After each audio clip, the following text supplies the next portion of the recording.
Hello, welcome to Leftover Books. Today we're going to look at this book. It's called Cabeza, DeVaca. Along in late November 1528, a handful of Spaniards, survivors of an ill-starred expedition to Florida, were washed ashore in the Gulf of Mexico, some think near the present site of Galveston. One of these men was Nunez Cabeza DeVaca, 38 years old, the lieutenant of the expedition, an adaptable man with some secret of growth in him. Despite privations he had endured, this Nunez led two other Spaniards and a Moor on a journey across the entire continent, barefoot and naked, which occupied them 8 years.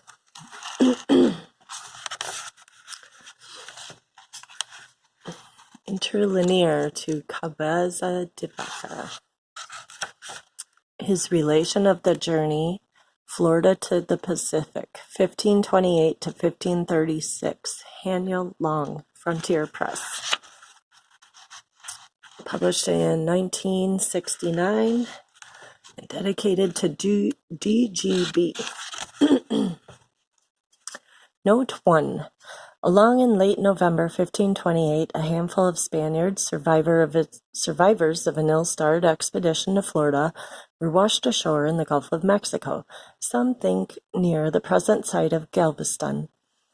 One of these men was Nunez Cabeza DeVaca, 38 years old, the lieutenant of the expedition, an adaptable man with some secret of growth in him. Despite the privations he had endured, this Nunez led two other Spaniards and a Moor on a journey across the entire continent, barefoot and naked, which occupied them 8 years. After he reached Mexico City, Nunez wrote a letter to his king, relating what had befallen him. It begins as the usual story of a European adventurer who leaves home to exploit people, but Nunez, little by little, finds out that people are his brothers and sisters and feels genuine concern for them. Stories require the right audience, and he seems afraid that His Majesty might not be interested in what he has to say, for it is the story of a disaster in a Spanish colonial history and in the king's personal finances. In the world of the individual, nonetheless, it is a story of triumph, however lackadaisical the manner of its telling. My account of Nunez is not the account he sent the king, apart, of course, from the actual facts, but I believe it to be the account he wished to send the king. I preserve the core of his narrative, as translated by Fanny Bandelier, and I try to show what, quite plainly, was happening to the spirit of the man. That is, I allow him to speak as though unafraid of his king and his times. I wish him to address us 400 years later, in this world of ours where human relation is still the difficult problem and exploitation the cancer. Nunez found the limitless within the narrowly limited. He helped when he had no means of helping, and gave when he had nothing to give. So what is interesting is that at a certain point he ceases to be a historical personage and becomes a symbol. If he were alive today, he would be free to bring into the open the inwardness of his adventure. Thus he would greatly concern present Western world, and our entire human world, for we are his proper audience. In his emergency, Nunez slides out of the hories and prejudices which unfit one to live on. Possibly the capacity to survive depends upon courage of spirit to accept one's fate. Possibly also danger can be real benefit to the physical man. Nunez was remarkably flexible. He had what seems unlimited courage, unlimited strength. To him, life itself was not different from hardship and danger. Life was these things, and they are what make up good life, what make life good. His plight was hopeless, but he set in motion a train of thought and action which saved him. My attention wanders from the perfunctory narrative to the thing he refrains from confiding to the royal ear. That thing is a mystical feeling about the increase of life in a man from effort and from taking thought of his fellows. The weather-beaten explorer of the 16th century, lost in a thorny land among copper-colored savages facing a blank future, discovered religion to be a reality of which he had never dreamt. His effort, his feeling for others, took novel paths, but underneath, quite apparently, lies an ageless and universal experience. Note 2. The naufragious shipwrecks of Nuna's Cabeza DeVaca first appeared at Zamora in 1542. It was this rare first edition which Mrs. Bandelier translated as one of the volumes of the Trailmaker series, The Journey of Alvar Nunes Cabeza DeVaca and his companions from Florida to the Pacific, 1528 to 1536. T.R. Fanny Bandelier, with introduction by A.D. F. Bandelier, New York, A.S. Barnes and Company, 1905. In 1555, Naufragos, reprinted with minor changes, was included in the first edition of the Comentarios, a narrative in which Nunes relates the events of his South American expedition. This edition of the shipwrecks was translated into English 1851 by T. Buckingham Smith under the title The Narrative of Alvar Nunes Cabeza DeVaca. An edition of Smith's translation with many additions appeared in New York, 1871, with John Gilmarie Shea as editor. This annotated edition of the narrative under the editorial supervision of Frederick Hodge of the Bureau of American Ethnology is included in the series Original Narratives of Early American History. Spanish Explorers in the Southern United States, 1528 to 1543. 1907. Morris Bishop's The Odyssey of Cabeza DeVaca, Century County, 1933, is a biographical account of Nunes as drawn from the shipwrecks, the commentaries, and other sources, such as the records of the trial which clouded the last years of the explorer. All right. Let's get started with the story. Your Majesty, I am that Nunes Cabeza DeVaca who lately sent you a relation of his shipwrecks and mischances during the 8 years he was absent from your dominions. In painful doubt whether my words were clear enough, I write again. My meanings being new to your Majesty, and at a hasty glance, unconcerned with your prestige, you might consider my narrative a poor occasion for exercising your serene power of understanding. The fault would then lie in me, not in what I have to say. Be forgiving, reader. Your Majesty, grant me your grace. I was at the Battle of Ravenna in 1512. Between dawn and sunset that day perished 1,000 score. Young as I was, Ravenna taught me something of how easy to tear asunder and destroy a man is, body and spirit.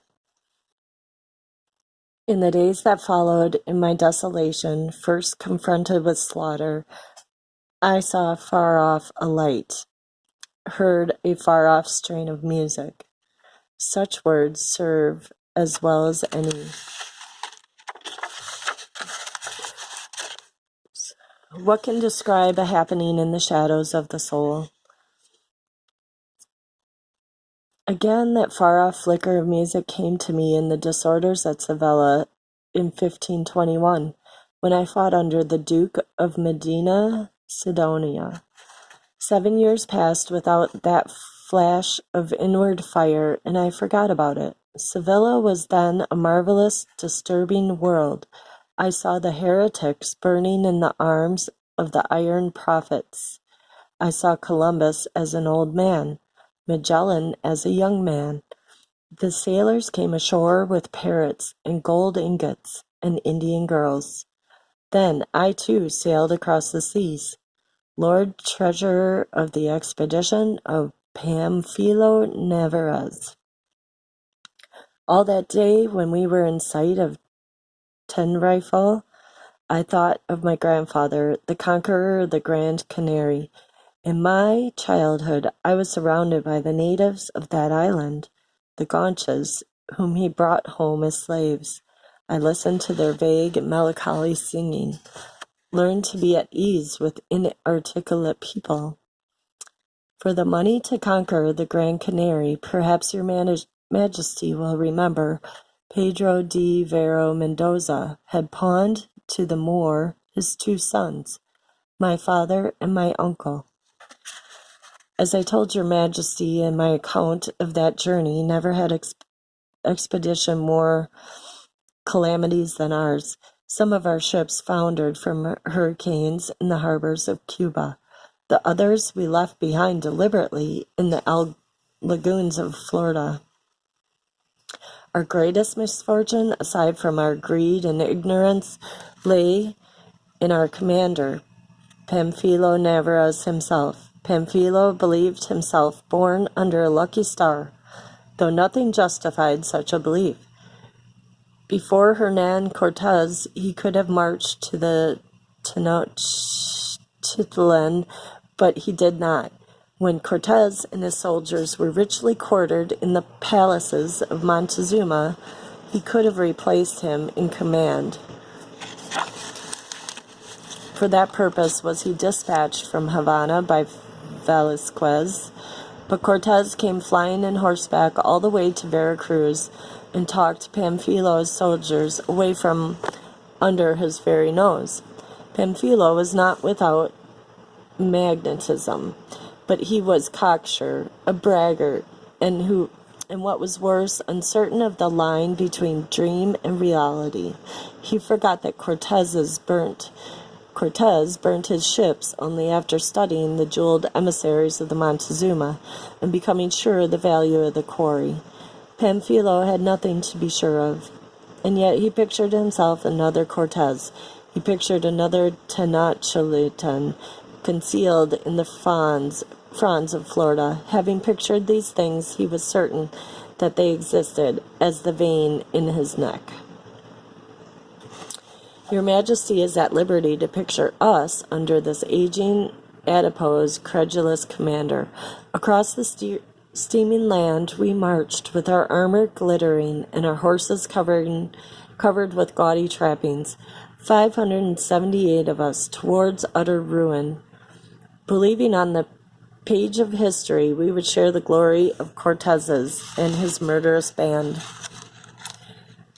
Pamphilo would summon the copper-colored natives and tell them with gestures that he was searching for a city the size and value of Tenochtitlan. The Indians had never heard of Tenochtitlan nor Montezuma, but they had heard of a big town and pointed northward, exclaiming, "Appalachia!" We marched, and we have fevers and fevers. Yes, Your Majesty is at liberty to picture us. Appalachia was no Tenochtitlan. We found it. It was an immense swamp, a large impoverished settlement of thatched huts in a place of unbearable squalor. There was nothing for it but seek the sea again and sail back to Cuba. Our arms and our armor made us feel like dolts, and we wished we had pierced the jungle carrying carpenter's tools. For now, without an axe, adze, or hammer, we had to build ourselves boats.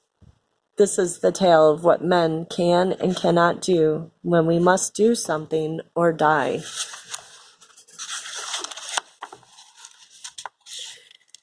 We built 9 open boats during the weeks it required.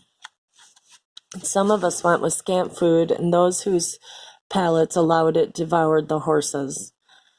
Our 580 men became 400, when at last we set sail and left behind us the Indian marksmen and the snakes, neither of which in Florida err when they strike.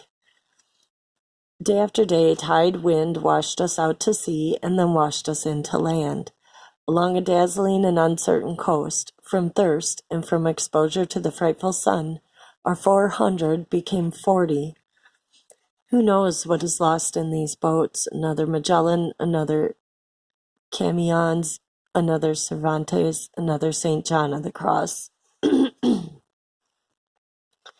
No one has so sympathetic an imagination as your Majesty. I will understand what I'm telling you, that I saw men jump overboard, mad from thirst and sun, that I saw them swell and die slowly in delirium.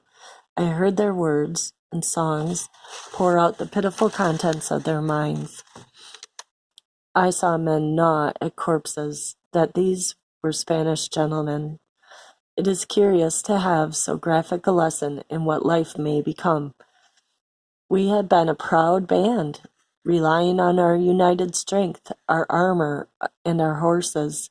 Slowly our strength disunited, until nothing that we had in common remained to help any of us. As I say, it is curious when one has nobody and nothing to rely upon outside of oneself. Yet again that music, that fitful run and flash of brightness, I first heard on the battlefield of Ravenna. Your Majesty is renowned as a patron of music. Here was a music it is possible you may never heard. Somewhere on that coast, a handful of us crawled ashore and were fed, tended by kindly Indians, till we regathered our nervous vitality for the hopeless voyage to Cuba. We script and launched the boat, first putting our clothes aboard her, but a great comber capsized the rotten heavy hull, and imprisoning and drowning 3 of us. The others emerged, mother naked on the beach, shivering in the November wind of the overcast afternoon. The Indians came back and found us, as naked as they were, and our barge gone.